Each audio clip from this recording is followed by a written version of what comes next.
মহান আল্লাহকে বিশ্বাসের ক্ষেত্রে কেউ আস্তিক, আবার কেউ নাস্তিকতার পরিচয় দেয়। কিন্তু বিশ্বের সব মানুষ একটি বিষয়ে একমত, তা হলো সবাইকে মরতে হবে, যে ঘোষণা আল্লাহ আগেই দিয়ে রেখেছেন পবিত্র কোরআনে। বিজ্ঞান যতই বেশি রহস্যভেদ করছে, ততই যেন ইসলামের ভবিষ্যৎবাণীর সত্যতা প্রকাশ পাচ্ছে। ঈশ্বর কণা নামে পরিচিত রহস্যময় হিগস বোসন কণার অস্তিত্ব আবিষ্কার করে পদার্থবিজ্ঞানে নোবেল পুরস্কার পেয়েছিলেন বিজ্ঞানী পিটার হিগস ও ফ্রাঁসোয়া ইংলার্থ। তাদের এই আবিষ্কার নোবেল প্রাইজের চেয়েও বেশি আলোচনায় ছিল। মূলত বিজ্ঞানী হিগস ও ইংলার্থ সহ একদল কণাতত্ত্ববিদ ১৯৬০ সালে অতি পারমাণবিক কণার বা সাব অ্যাটমিক পার্টিকল ভরের উৎস খুঁজতে গিয়ে একটি মডেল প্রস্তাব করেন। ওই মডেলে একটি অনুপস্থিত কণার কথা বলা হয়, যার নাম দেওয়া হয় হিগস বোসন। ব্রিটিশ বিজ্ঞানী পিটার হিগস এবং এ নিয়ে কাজ করা বাঙালি বিজ্ঞানী সত্যেন বসুর নামের অংশবিশেষ নিয়ে এই নামকরণ করা হয়। তাত্ত্বিক পদার্থবিজ্ঞান অনুসারে আমাদের এই মহাবিশ্বের সবকিছুই ভর পেয়েছে এই হিগস বোসন কণার কাছ থেকে। তাই এই কণার সন্ধান পাওয়া মানে এক হিসেবে মহাবিশ্বের সৃষ্টির রহস্য উন্মোচন করা। সে কারণে এটি পরিচিতি পেয়ে যায় ঈশ্বর কণা নামে।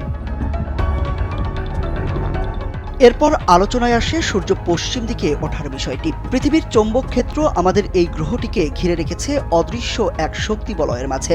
সোলার রেডিয়েশনের ক্ষতিকর প্রভাব থেকে জীবজগৎকে রক্ষা করছে এই চৌম্বক ক্ষেত্র। কিন্তু আমরা একে যত স্থিতিশীল ভাবি, আসলে তা স্থিতিশীল নয়, বরং সদা পরিবর্তনশীল। পৃথিবীর ইতিহাসে চৌম্বক মেরুর পরিবর্তনের ঘটনা ঘটেছে কয়েকশোবার। এই পরিবর্তনের ফলে উল্টে যায় উত্তর ও দক্ষিণ মেরু। সম্প্রতি বিজ্ঞানীরা জানিয়েছেন আরও চাঞ্চল্যকর তথ্য। তারা বলেছেন সূর্য পশ্চিম দিক থেকে উদিত হওয়ার সময় ঘনিয়ে এসেছে। অথচ শত শত বছর আগে পবিত্র কোরআনে সূরা আনামে মহান আল্লাহ ঘোষণা দিয়েছেন, যেদিন আপনার পালনকর্তার কোনো নিদর্শন এসে যাবে, তখন এমন ব্যক্তির ঈমান কোনো উপকারে আসবে না, যে পূর্ব থেকে ঈমান আনয়ন করেনি কিংবা স্বীয় বিশ্বাস অনুযায়ী কোনো সৎ কাজ করেনি। হে নবী, আপনি বলুন, তোমরা অপেক্ষা করতে থাকো, আমরাও অপেক্ষা করতে থাকলাম।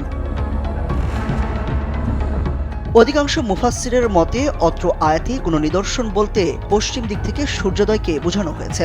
ইবনে জারির আত-তাবারি বলেন, আয়াতে বর্ণিত নিদর্শনটি পশ্চিম আকাশ থেকে সূর্য উদিত হওয়ায় অধিক বিশুদ্ধ। কারণ নবী করিম সাল্লাল্লাহু আলাইহি সাল্লাম স্পষ্ট করে বলেছেন, যতদিন পশ্চিম দিক থেকে সূর্য উদিত হবে না, ততদিন কিয়ামত হবে না। যখন পশ্চিম দিক থেকে সূর্য উদিত হবে এবং মানুষ তা দেখতে পাবে, তখন সকলেই ঈমান আনবে। তখন এমন ব্যক্তির ঈমান কোনো উপকারে আসবে না, যে পূর্ব থেকে বিশ্বাস স্থাপন করেনি কিংবা স্বীয় বিশ্বাস অনুযায়ী কোনো সৎ কাজ করেনি। সম্প্রতি নাসার বিজ্ঞানীরা সামনে এনেছেন আরও এক চাঞ্চল্যকর তথ্য।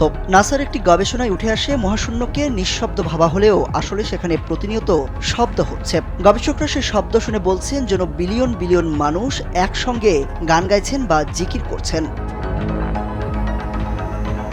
হযরত আবু দার রাদিয়াল্লাহু তাআলা আনহু বলেন, রাসূলুল্লাহ সাল্লাল্লাহু আলাইহি সাল্লাম যখন মিরাজ থেকে ফিরে আসেন, তখন তাকে প্রশ্ন করা হয়, হে আল্লাহর রাসূল, আপনি আকাশে কি দেখেছেন বা কি শুনেছেন? উত্তরে তিনি বলেন, আমি যা দেখেছি তোমরা তা দেখো না, আর আমি যা শুনেছি তোমরা তা শোনো না। আকাশে প্রচণ্ড কাঁপুনির শব্দ হচ্ছে, আর তা হওয়ার কারণ আছে। আকাশের 4 আঙুল পরিমাণও জায়গা খালি নেই, কারণ সবখানেই ফেরেশতারা সিজদায় আছেন আর আল্লাহর জিকির করছেন। এ অবস্থায় ডোমসডে ক্লক বা কিয়ামত ঘড়ি দিয়েছে নতুন এক বার্তা। এ বিষয়ে বুধবার ব্রিটিশ সংবাদ মাধ্যম বিবিসি এবং মার্কিন সংবাদ মাধ্যম সিএনএন প্রতিবেদন প্রকাশ করেছে।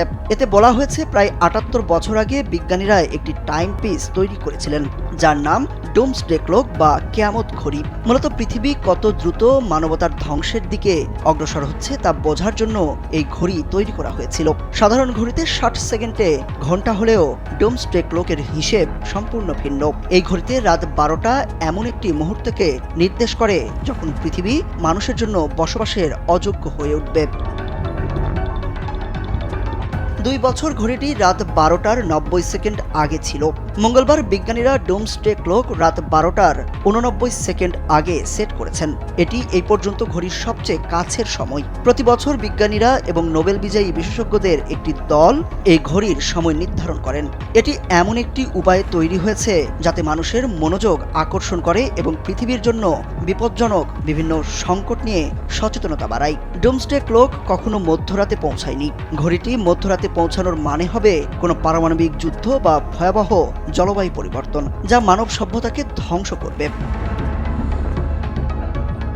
মানুষ ডোমসডে ক্লক সহ অন্যান্য উপায়ে মহাপ্রলয়ের দিন বা কিয়ামত কবে হতে পারে তা ধারণা করার চেষ্টা করছে, কিন্তু কোরআনে এবং হাদিসে এই দিনে কি হবে তা নির্দিষ্ট করে বলা আছে। শুধু তাই নয়, এই দিন সংঘটিত হওয়ার আগে কি কি আলামত প্রকাশ পাবে তাও ইসলাম স্পষ্ট করে দিয়েছে।